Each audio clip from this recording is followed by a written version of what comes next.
tashmitul atish, atau tentang masalah bersin. Karena di sini ada potongan dalam hadis dikatakan waktu Allah SWT menciptakan Adam, lalu Adam bersin, ya. Kemudian dia memuji Allah, mengatakan alhamdulillah. Lalu Allah mendoakan dia, mengatakan yarhamuka rabbuk. Semoga Tuhanmu merahmatimu. Ya, ini namanya tashmit atish, ya, atau tashmit al-atish. Bagaimana orang yang bersin kalau memuji Allah, kita disunnahkan untuk, ya, memuji Allah. Bagi yang bersin memuji Allah, dan bagi yang, ya, mendengar mendoakan kebaikan.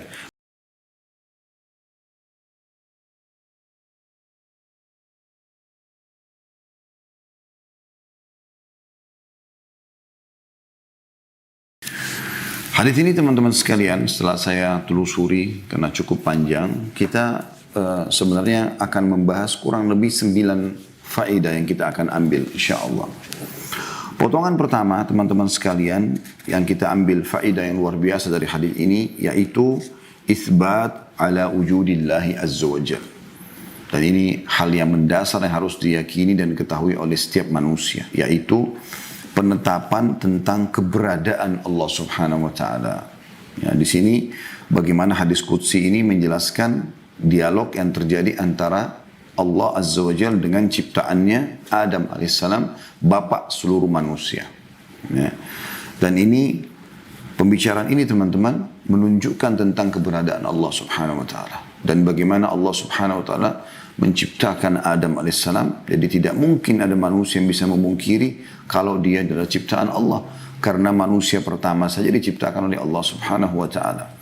Dan cukup banyak dalil yang berhubungan dengan masalah ini tentunya. Saya berharap teman-teman bisa membuka bersama saya, kita bisa melihat bukti-bukti banyak sekali, ya. Kalau secara akal ya teman-teman sekalian, kita bisa melihat ke alam semesta ini. Dan ini sudah sering kami sampaikan pada saat menjelaskan tentang keberadaan Allah Subhanahu wa taala. Kita lihat ke alam semesta ini, kita akan, apapun yang kita bisa lihat di langit sana, dari pergantian siang malam, dari turunnya hujan, burung-burung yang berterbangan, bintang-bintang yang miliaran jumlahnya, gemerlapan dengan luar biasa indahnya kalau malam hari, gitu kan. Bahkan kadang-kadang seperti membentuk rupa-rupa tertentu, tapi yang jelas itu tidak penting buat kita. Intinya adalah bintang-bintang ini, maksudnya rupanya, ya. Yang penting adalah bintang-bintang tersebut yang dipelajari oleh para ilmuwan dikatakan miliaran jumlahnya. Bahkan saya pernah lihat satu foto yang diambil dan itu disebarluaskan setahu saya oleh NASA, ya, tentang bagaimana butiran-butiran bintang yang sangat banyak seperti pasir di padang pasir di langit sana, dan ternyata ada butiran yang sangat kecil dan mereka mengatakan inilah bumi yang hidup di dalamnya atau di atasnya kurang lebih 7 miliar manusia selain daripada makhluk yang lain. Begitu juga dengan di bumi ini, apapun yang terjangkau oleh mata kita, manusia dengan beragam macam warna kulit, paras wajah, bahasa, postur tubuh dan segala macam. Begitu juga dengan keajaiban yang luar biasa ada di sekitar mereka, misalnya makanan dan segala macam. Begitu juga dengan hewan-hewan, begitu juga dengan tumbuh-tumbuhan, dengan karakteristik dan dengan warna, dengan postur dan segala macam lah, postur maksud saya. Itu semua luar biasa, ya, keajaiban itu. Begitu juga dengan di lautan yang miliaran jumlahnya jenis hewan-hewan di sana, dari jenis ikan-ikanan dan yang lainnya. Semua itu teman-teman sekalian terjangkau atau tidak terjangkau oleh mata kita, menandakan tentang keberadaannya Sang Pencipta. Dan kita sebagai orang beriman diajarkan dan disampaikan namanya adalah Allah. Dan ini hal yang luar biasa bagi kita, karena kita langsung bisa mengetahui tentang nama Tuhan kita. Dan juga kita diajarkan dalam syariat Allah Subhanahu wa taala bagaimana berhubungan dengannya, bagaimana melaksanakan perintahnya atau apa saja perintahnya, dan bagaimana juga dan apa saja larangannya, ya, sehingga kita menghindarinya.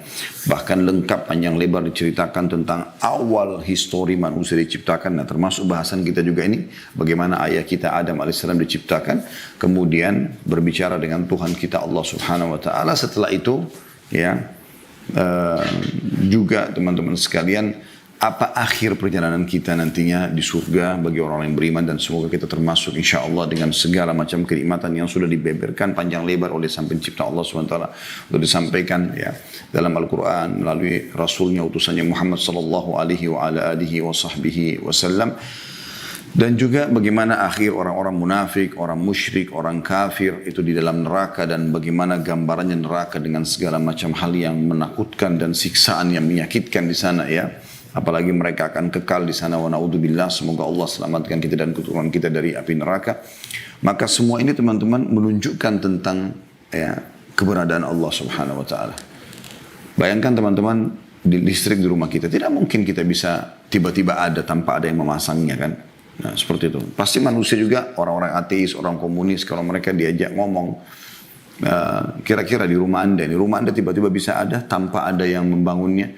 Listriknya tiba-tiba bisa ada tombolnya sehingga Anda bisa nyalakan tanpa ada yang memasangnya, gitu kan. Begitu juga dengan bohlamnya, posisinya dan segala macam. Pasti dia akan jawab tentu tidak mungkin. Akan ada seorang arsitek atau tukang yang memasang itu. Nah, jawaban ini sederhana. Kalau di rumah saja tempat dia tinggal, dia meyakini bahwasanya tidak mungkin ini semua ada tanpa ada yang membuatnya, maka bagaimana dengan alam semesta yang begitu besar ini? Saya kembali ingin mereview karena ini masalah tauhid, masalah yang paling mendasar teman-teman. Maka saya merasa kita coba tadabbur lagi kembali. Saya ajak teman-teman membuka surah Al-An'am, surah nomor 6, ayat 95 sampai 102. Ya, kita baca saja ayat ini, kemudian dengan terjemahannya. Tentu hampir seluruh isi Al-Quran mengisi atau berisi tentang pemberitahuan Allah SWT tentang dirinya, tentang hukum-hukumnya, tentang keadaan kita, ya, orang-orang sebelum kita, dan yang kita butuhkan pada saat kita masih hidup, dan apa yang akan terjadi nanti menjelang setelah kita meninggal dan hari kiamat. Semua itu panjang lebar. Tapi kita ingin coba fokus ke beberapa ayat yang seperti ini misalnya. Baik. Coba kita buka teman-teman sekalian surah Al-An'am, surah nomor 6, ayat 95 sampai 102. Ya. Semoga teman-teman bisa ikut untuk membukanya supaya lebih jelas ya. A'udzu billahi minasyaitonir rajim. Sekali lagi Al-An'am surah nomor 6 ayat 95 sampai 102. A'udzu billahi minasyaitonir rajim. 95-nya, innallaha falikul habbi wan nawa, yukhrijul hayya minal mayyiti wa mukhrijul mayyiti minal hayy, dzalikumullah fa anna tu'fakun. Sesungguhnya Allah menumbuhkan butir tumbuh-tumbuhan dan biji buah-buahan. Anda kalau makan buah-buahan lihat bijinya. Allah Subhanahu wa taala mengajak kita berpikir, lihat itu biji-bijian ya. Yang dari situ kalau kita tanam lagi di tanah akan tumbuh lagi. Apakah begitu saja prosesnya tanpa ada yang mengatur semua itu? Dan Allah mengatakan dia yang mengeluarkan yang hidup dari yang mati. Ya, mengeluarkan yang hidup dari yang mati seperti telur misalnya. Telur tidak bisa apa-apa, tapi tiba-tiba kalau kita biarkan diperam oleh induk ayam, misalnya telur ayam, maka akan keluar menjadi ayam yang bisa bernafas, bergerak dan jadi besar, bahkan dagingnya bisa kita nikmati kan gitu.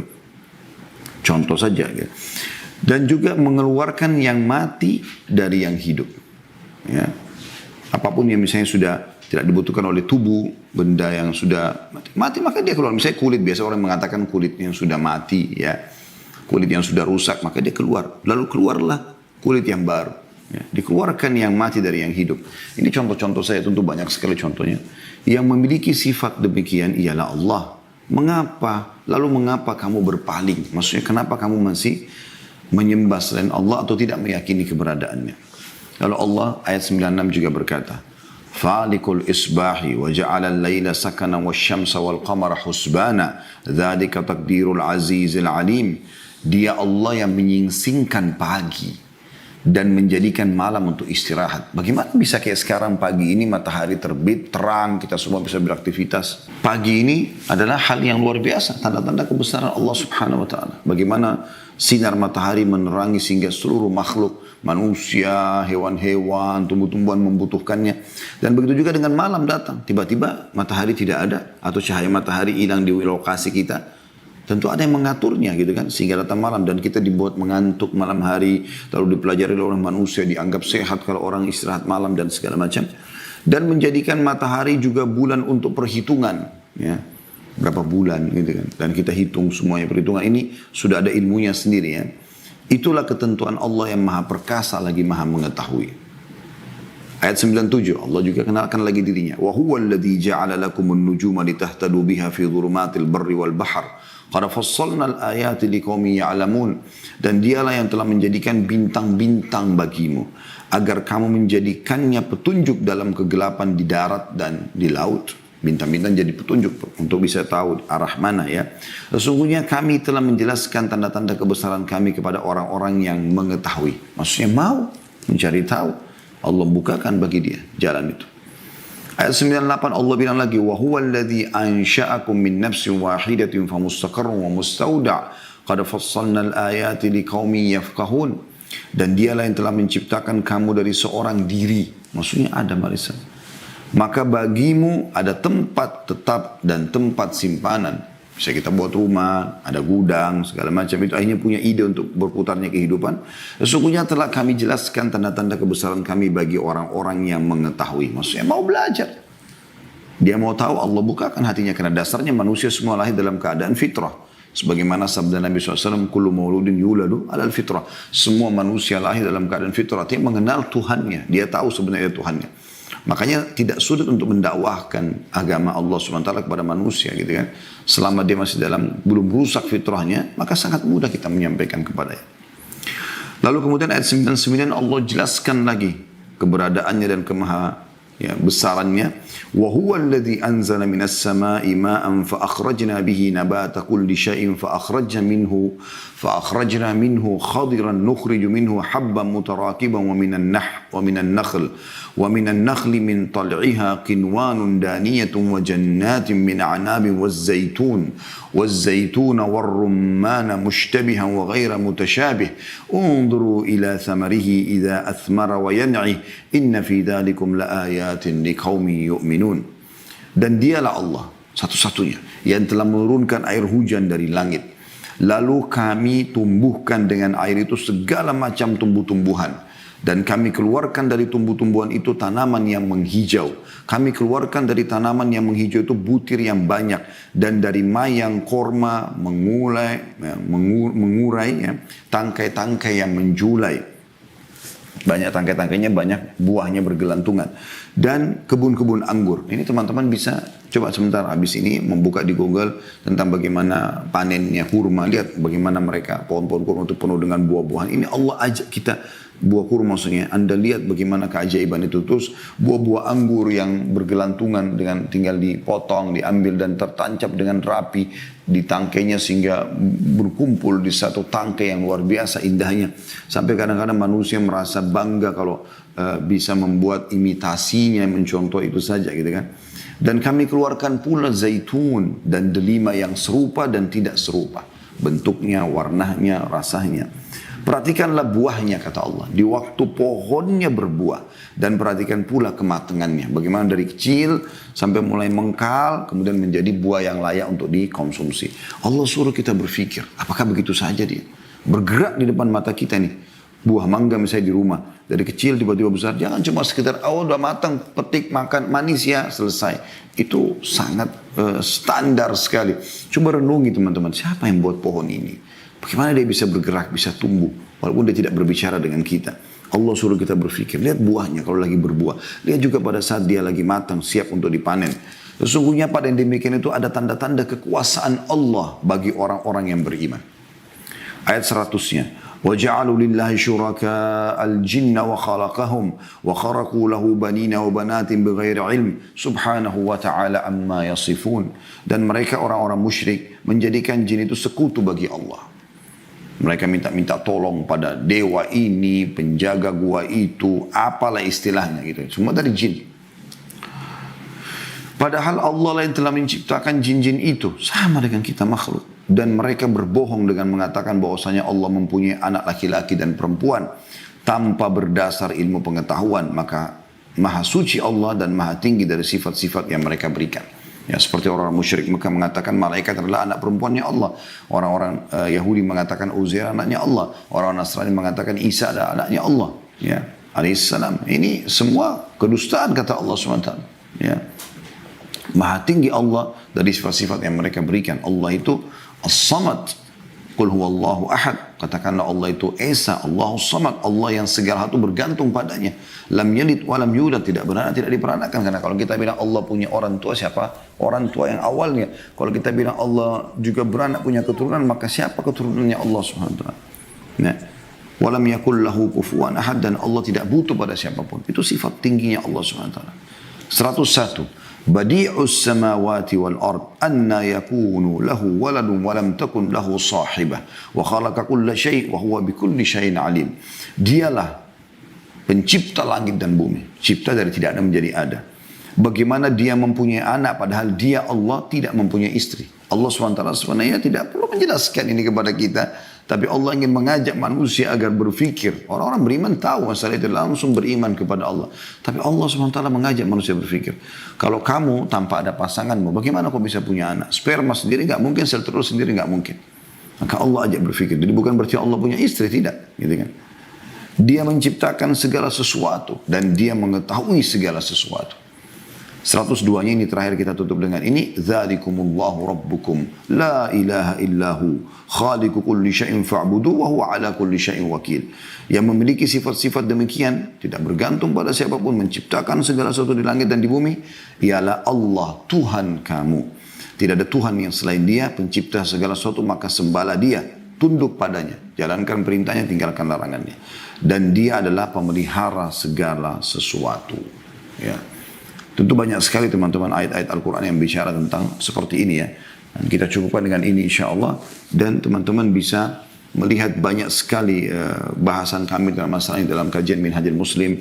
Kita bahas di 4 pasal pertama di bab akidah tentang masalah mengenal Allah Subhanahu Wa Taala dan bagaimana Syekh Abu Bakar Jazair rahimahullah. Anda bisa masuk di playlist di YouTube ya, kajian Minhajul Muslim. Anda bisa lihat di situ bagaimana Syekh Abu Bakar Jazair menjelaskan tentang keberadaan Allah Subhanahu Wa Taala secara dalil nakli, wahyu, seperti ayat-ayat yang tadi kita bacakan, dan juga secara akal manusia. Tidak mungkin ini semua ada tanpa ada yang mengatur dan menciptakan. Baik teman-teman sekalian, kita masuk ke yang kita ambil yang kedua dari hadis adalah masalah tashmitul atish, atau tentang masalah bersin. Karena di sini ada potongan dalam hadis dikatakan waktu Allah SWT menciptakan Adam, lalu Adam bersin ya. Kemudian dia memuji Allah, mengatakan alhamdulillah. Lalu Allah mendoakan dia, mengatakan yarhamuka rabbuk. Semoga Tuhanmu merahmatimu. Ya, ini namanya tashmit atish ya, atau tashmit al-atish. Bagaimana orang yang bersin kalau memuji Allah, kita disunnahkan untuk ya, memuji Allah. Bagi yang bersin memuji Allah, dan bagi yang ya, mendengar mendoakan kebaikan. Baik, ada yang saya ingin titik beratkan teman-teman sekalian berhubungan dengan masalah bersin. Bersin ini luar biasa ya. Saya baca hasil penelitian itu, kecepatannya itu 160 km per jam kalau disilakan dengan kecepatan kendaraan ya. Itu luar biasa, bahkan tidak ada yang bisa menahan bersin itu. Berapa banyak penyakit-penyakit yang keluar dari situ. Ibnu Qayyim rahimahullah menitik beratkan juga masalah itu. Tentang masalah bakteri-bakteri yang keluar, dan luar biasa bagaimana Allah menyelamatkan manusia dengan bersin itu.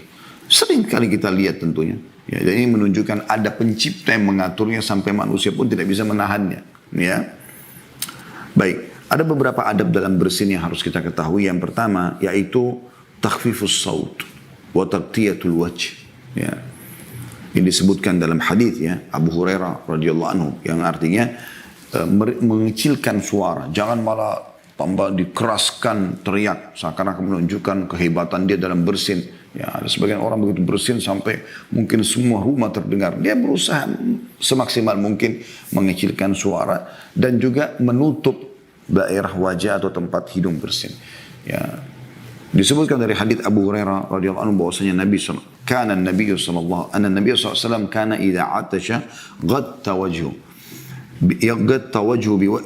biyadihi aw bi thawbihi wa ghadda biha sautu.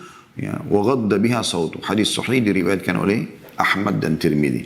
Artinya Abu Hurairah berkata radhiyallahu anhu, kalau Nabi SAW bersin, maka beliau menutup wajahnya dengan tangannya ya, atau dengan bajunya ya. Dalam riwayat lain ujung bajunya, sehingga bersinnya tidak kemana-mana gitu ya. Dan beliau mengecilkan suaranya. Kemudian yang kedua, memuji Allah Subhanahu wa taala. Dan ini ada beberapa lafaz, Anda begitu bersin mengatakan Alhamdulillah. Ini disebutkan dalam hadis Bukhari. Bisa juga Alhamdulillahi Rabbil Alamin. Ini juga disebutkan oleh Bukhari tapi bukan dalam sahih beliau tapi dalam kitab Adab Mufrad ya. Dan juga disahihkan oleh para ulama. Anda bisa bilang Alhamdulillah, Anda bisa mengatakan Alhamdulillahi Rabbil Alamin. Kalau dalam riwayat yang kita pelajari, Nabi Adam AS mengatakan Alhamdulillah gitu kan. Kemudian juga bisa Alhamdulillahi ala kulli hal. Ini disebutkan riwayat Imam Ahmad. Ya, dan ini juga hadis yang sahih. Ya. Juga bisa, sebagaimana hadis disebutkan Abu Daud dan Al-Hakim, Alhamdulillahi hamdan kathiran tayyiban mubarakan fi kama yuhibbu rabbuna wa yarda. Tentu ini semua artinya kalau Alhamdulillah tadi segala puji bagi Allah. Alhamdulillahi Rabbil Alamin, segala puji bagi Allah Tuhan alam semesta. Alhamdulillah ala kulli hal, segala puji bagi Allah atas segala sesuatu atau setiap keadaan. Itu riwayat yang ketiga tadi. Kemudian riwayat yang keempat, Alhamdulillahi hamdan kathiran tayyiban mubarakan fi kama yuhibbu rabbuna wa yarda. Segala puji bagi Allah, puji-pujian yang banyak, yang baik, yang penuh dengan keberkahan ya di dalamnya sebagaimana yang dicintai oleh Tuhan kami dan Ia ridhahi. Ini semua boleh kita ucapkan. Ini bagi orang yang bersin ya. Kemudian dalam hadis yang sebuah hadis yang sahih juga disebutkan sesungguhnya Allah SWT mencintai kalau seseorang hamba bersin lalu memujinya, mengatakan Alhamdulillah. Kemudian pelajaran yang ketiga teman-teman, ini pelajaran yang kedua, maksud saya adab ya, adabnya. Kita masih di pelajaran kedua dari hadis tentang masalah tashmitul atish atau bagaimana orang yang bersin itu punya adab-adab ya. Jadi yang pertama Anda mengecilkan suara dan menutup ya supaya tidak nyebar kemana-mana bersinnya. Dan di waktu kita sekarang sudah kita tahu subhanallah dengan adanya pandemi ini kita diajarkan bagaimana ini ya, ada masker, ada mungkin tisu dan segala macam. Kemudian mungkin kalau di zaman di masa kita sekarang ini kalau Anda bersin sembarangan Anda pasti akan ditegur oleh orang atau Anda membiarkan tidak ditutup ya, seperti itulah. Kemudian yang kedua Anda memuji Allah SWT kalau Anda bersin. Yang ketiga adalah adabnya kita mendoakan orang yang memuji Allah Subhanahu wa taala selama dia muslim. Perbaiki atau garis bawahi selama dia muslim ya. Karena disebutkan dalam sebuah hadis yang sahih riwayat Bukhari bahwasanya Nabi SAW bersabda idza atasha ahadukum falyakul alhamdulillah. Kalau salah seorang di antara kalian sedang bersin hendaklah dia mengatakan alhamdulillah wal yakul lahu akhuhu aw sahibuhu yarhamukallah. Dan sebaiknya temannya, saudaranya atau temannya yang mendengar mengatakan semoga Allah merahmatimu. Fa idza qala lahu yarhamkallah, dan kalau saudaranya mengatakan semoga Allah merahmatimu, falyakul yahdikumullah wa yuslih balakum. Maka orang yang didoakan tadi yang bersin itu kembali mengatakan semoga Allah memberimu hidayah dan memperbaiki keadaanmu. Berapa banyak teman-teman kita lalaikan masalah ini di rumah. Istri atau suami bersin atau anak bersin tidak pernah diajarkan bilang alhamdulillah atau ingatkan ya, ataupun dia mengucapkan alhamdulillah. Kemudian mungkin orang yang di sekitarnya mendengar harusnya mengatakan yarhamkallah, semoga Allah merahmatimu. Kalau perempuan yarhamkillah ya. Diajarkan, saya selalu tetapkan kepada anak-anak sehingga mereka harus dibiasakan ya memuji Allah SWT. Ini bagian dari sunnah Nabi SAW.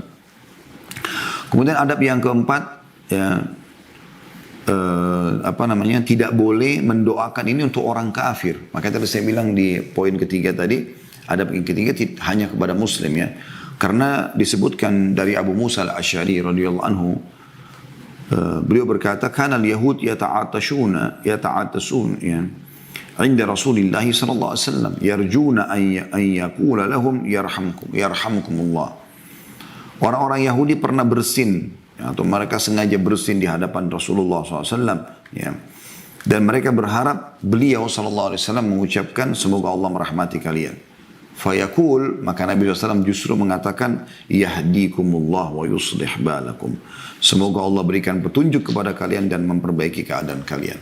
Hadis ini diriwayatkan Ahmad, Abu Daud, An-Nasai dan juga Bukhari dalam adab mufradnya. Ya, jadi kita tidak boleh mengatakan yarhamkullah untuk orang kafir. Ini adab juga. Tapi kalau dia bersin, ya, maka kita boleh mengatakan yahdikumullah wa yuslih balakum supaya dia dapat hidayah.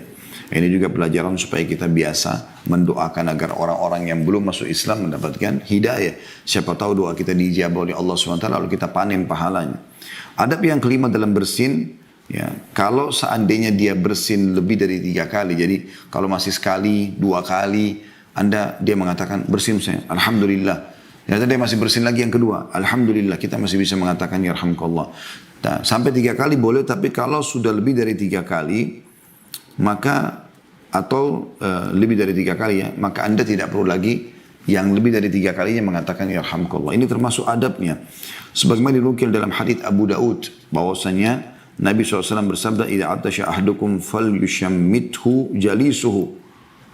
Kalau seseorang antara kalian sedang bersin, maka yang sedang duduk bersamanya atau ada di sebelahnya mendoakan kebaikan. Kalau dia bilang alhamdulillah, maka kita mengatakan yarhamkullah tadi, yarhamkumullah atau yarhamukallah, perempuan yarhamkillah ya.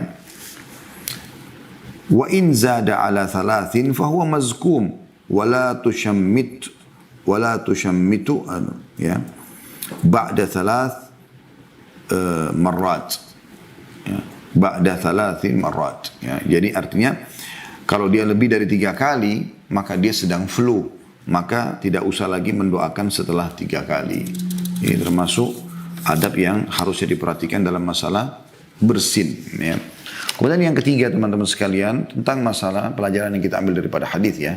Jadi kita sudah bahas tadi tentang bukti hadis ini tentang peran Allah Subhanahu wa taala. Pelajaran yang kedua tentang masalah bersin, karena Nabi Adam alaihissalam dikatakan bersin ya. Kemudian yang ketiga adalah hukum salam. Karena begitu ya Nabi Adam alaihissalam sudah diciptakan dan bersin memuji Allah, lalu Allah SWT menyuruh menemui tadi malaikat dan menyuruh mengucapkan salam. Dan ini juga pelajaran penting ya, bagaimana banyak orang melalaikan masalah hukum salam. Terlalu banyak keutamaan salam.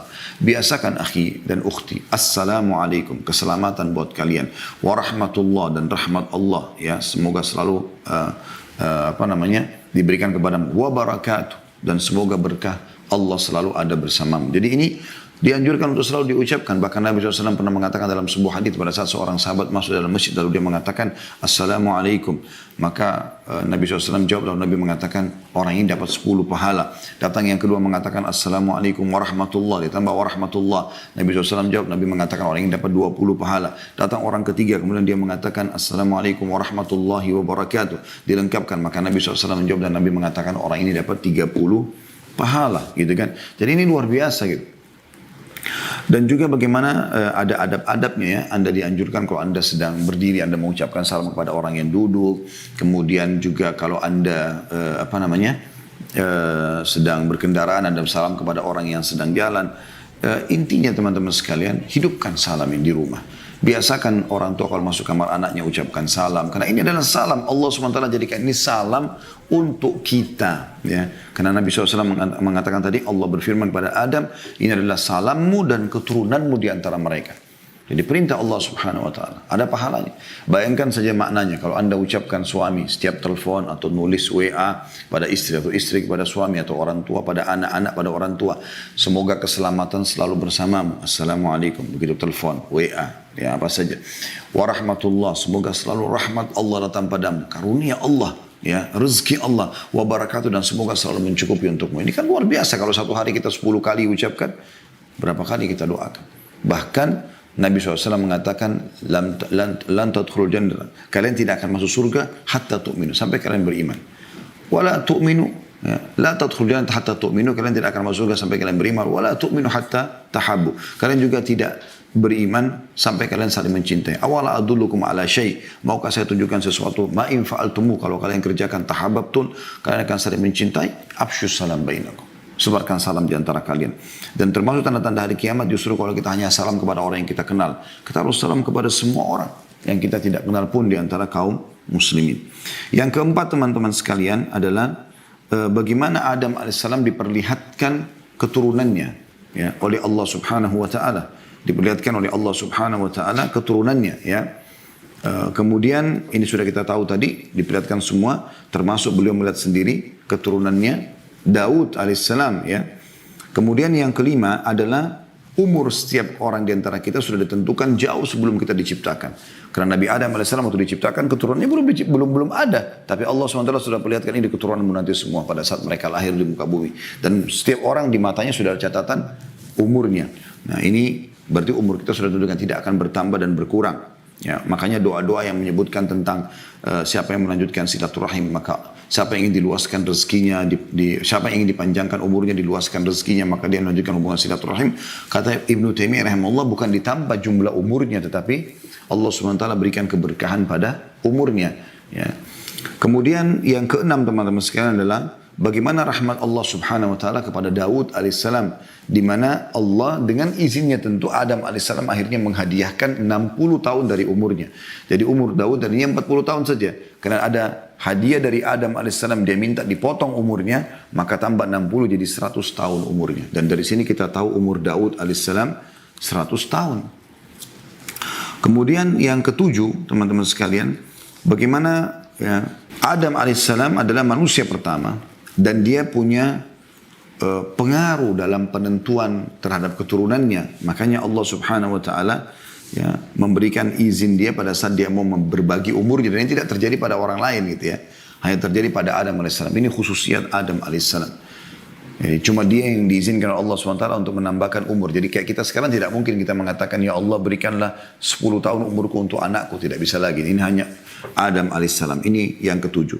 Dan yang kedelapan teman-teman sekalian, ya bagaimana Allah Subhanahu wa taala menyebutkan di sini disebutkan dalam hadis, kedua tangannya Allah itu kanan, dan ini sedikit butuh bahasan teman-teman sekalian. Ya mungkin cuma setengah menit saya sampaikan.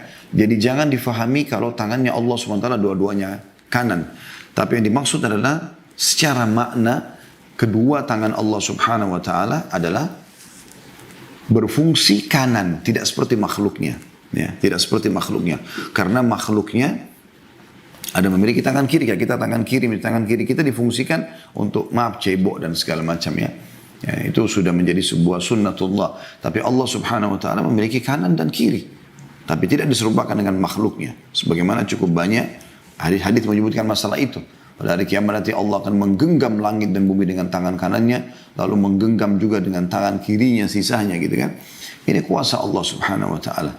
Yang dimaksud dengan kedua tangannya kanan adalah berarti kedua tangan Allah Subhanahu wa taala ya berfungsi kanan. Ya maksudnya selalu penuh dengan kebaikan. Makanya di sini dikatakan dalam hadis bahwasanya Allah SWT menggenggam kedua tangannya lalu menyuruh Adam memilih. Lalu Adam memilih yang kanan, kemudian Adam faham mengatakan dan kedua tangannya Tuhanku adalah kanan. Maksudnya fungsi kanannya. Dan yang terakhir teman-teman sekalian, yang kesembilan adalah bagaimana perintah pertama dicatatkan tulisan pada saat itu, karena Nabi Adam alaihissalam pada saat sudah menghadiahkan 60 tahun umurnya kepada Daud, dia sempat memungkirinya. Ya, dia sempat memungkirinya pada saat dia mulai hitung. Allah SWT berikan dia umur 1000 tahun, Adam alaihissalam. Dari sini juga ada hadis ini kita tahu umurnya Adam alaihissalam 1000 tahun. Dan ternyata teman-teman sekalian, karena dia bilang waktu awal sebelum Daud alaihissalam pun ada di muka bumi, ya, dia sudah mengatakan kenapa cuma 40 tahun ya Allah? Saya hadiahkan 60 tahun. Berarti kan umur Nabi Adam berkurang 60 tahun, berarti sisa 940 tahun. Ya. Nabi Adam alaihissalam mulai menghitung dengan teliti tentang masalah itu. Pas 940 tahun, datanglah malaikat maut. Lalu Adam alaihissalam berbicara mengatakan, sungguh kau telah buru-buru datang. Kata malaikat maut, kata Adam alaihissalam, Allah telah memberikan aku umur 60 tahun. Maka kata 1000 tahun maaf. Maka kata malaikat maut, kau telah menghadiahkan 60 tahun kepada Daud, apa kau lupa? Maka Adam pun memungkiri pada saat itu. Ya, memungkiri bisa bermakna adalah lupa ya. Maka lupalah juga keturunannya, gitu kan. Biasanya begitu manusiawi, orang kadang-kadang lupa ya. Tapi Allah SWT menjadikan ini sebagai sebuah prinsip, karena Nabi Adam alaihissalam pada saat itu mengingkari tentang masalah 60 tahun tersebut, dan juga dia lupa kalau dia pernah menghadiahkan kepada Daud, maka keturunannya pun berbekas dengan masalah itu. Khusus masalah perintah catatan ini teman-teman sekalian, Anda bisa kembali, mohon maaf ini karena sudah masuk azan ya, waktu sholat duhur, saya menyampaikan kepada Anda, insya Allah Anda bisa melihat teman-teman sekalian, di dalam surah Al-Baqarah ayat 282 ya. Di situ Allah Subhanahu wa taala menyebutkan tentang masalah perintah mencatat. Kita disuruh kalau utang piutang ya, kita disuruh mencatat, seperti itulah kurang lebih perintah Allah Subhanahu wa taala. Dan ayat ini cukup panjang. Anda bisa insya Allah membaca itu, maka Anda akan fahami bagaimana Allah Subhanahu wa taala memerintahkan kita untuk mencatat di situ dan mendatangkan saksi-saksi. Ya, walaupun orang yang kita kenal ya, karena banyak orang melalaikan masalah ini. Dan ini sebenarnya salah satu pesan daripada hadis yang mulia ini. Baik teman-teman sekalian, ini bahasan kita. Semoga Anda bisa mengambil manfaat dari situ insya Allah.